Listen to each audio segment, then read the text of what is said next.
महात्मा गांधी का जन्म 2 अक्टूबर 1969 में हुआ था। महात्मा गांधी जी 20वीं सदी के सबसे मशहूर हस्तियों में से एक हैं।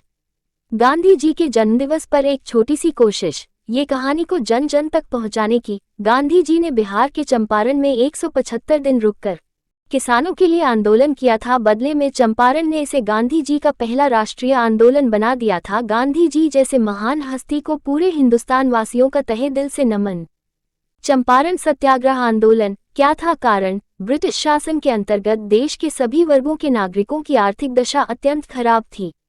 बिहार के चंपारण जिले में रहने वाले निर्धन, भूमिहीन, वंचित कृषकों से वहां के जमींदारों एवं साहूकारों के द्वारा जबरदस्ती नील की खेती करवाई जा रही थी। नील की खेती करने से न सिर्फ किसानों की उपजाऊ कृषि भूमि की उर्वरता नष्ट हो रही थी, अपितु वे अपने लिए आवश्यक खाद्यान्न उत्पन्न करने में भी सक्षम नहीं थे। साथ ही जमींदारों द्वारा किसानों से मनमाने ढंग से फसल की वसूली करने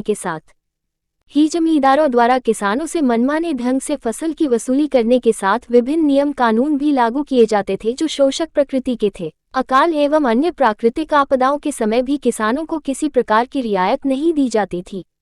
समय पर फसल जमा न करने वाले कृषकों को जमींदार के लिथैतों के द्वारा बुरी तरीके से पीटा जाता था। ब्रिटिश सरकार भी इन कामों में जमींदारों एवं साहूकारों का साथ दे रही थी।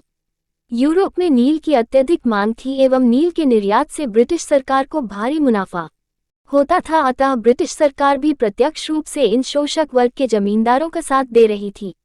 जमींदारों एवं ब्रिटिश सरकार के बढ़ते अत्याचारों से तंग होकर ही चंपारण के कृषक चंपारण सत्याग्रह आंदोलन के लिए मजबूर हुए। चंपारण सत्याग्रह, गांधी जी से मुलाकात। चंपारण सत्याग्रह को शुरू करने में चंपारण जिले के पंडित राजकुमार शुक्ल का विशेष योगदान है, जिन्होंने गांधी जी को चंपारण आने के लिए मनाया एवं नील कृषकों की दशा से गांधी जी को अवगत कराया। वर्ष 1916 में गांधी जी जब कांग्रेस के लखनऊ अधिवेशन में भाग लेने के लिए लखनऊ आए थे तो राजकुमार शुक्ल भी अपनी पीड़ा लेकर गांधी जी से इस समस्या का समाधान मांगने आए थे। गांधी जी ने अपनी कार्य की व्यस्तता के चलते प्रारंभ में चंपारण आने से मना कर दिया था, परंतु दृढ़ निश्चयी कृषक राजकुमार शुक्ल के अत्यधिक आग्रह करने पर गांधी जी चंपारण आने को राजी हुए। गांधी जी द्वारा कहा गया कि वे जल्द ही बिहार का आएंगे, परंतु राजकुमार शुक्ल ने उन्हें एक निश्चित तारीख देने को कहा। इसके बाद जहां भी गांधी जी गए राजकुमार शुक्ल भी उनके साथ गए। अंततः गांधी जी अप्रैल माह में चंपारण आए। गांधी जी का चंपारण आगमन अप्रैल 1917 को हुआ।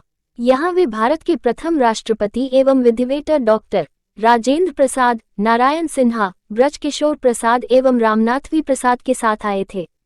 इसके पश्चात उन्होंने यहाँ के किसानों की दशा का अध्ययन करना शुरू किया एवं किसानों पर हो रहे अत्याचारों की पड़ताल करना शुरू किया। यहाँ से गांधी जी ने बिहार के विभिन्न नील उत्पादक क्षेत्रों का दौरा करना शुरू किया और नील की खेती के किसानों के जीवन पर पड़ने वाले प्रभाव के बारे में अध्ययन करना शुरू कर किया।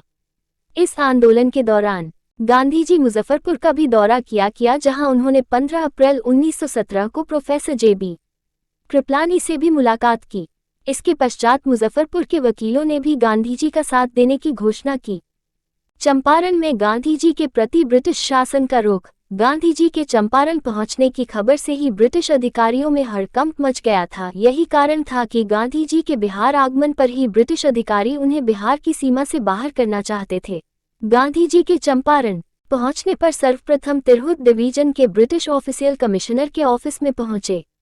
यहां ब्रिटिश अधिकारी ने उन्हें परेशान करने की कोशिश की एवं चंपारण को छोड़कर जाने को कहा।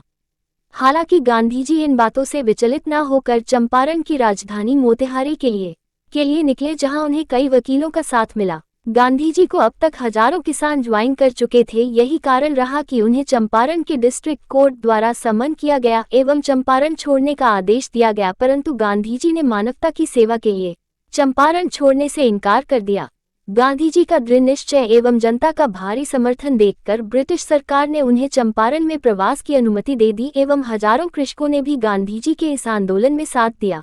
चंपारण सत्याग्रह का परिणाम एवं निष्कर्ष। अपने चंपारण प्रवास के दौरान गांधी जी ने चंपारण के विभिन्न कृषकों की समस्याओं को सुना एवं उनकी दशा का विश्लेषण किया।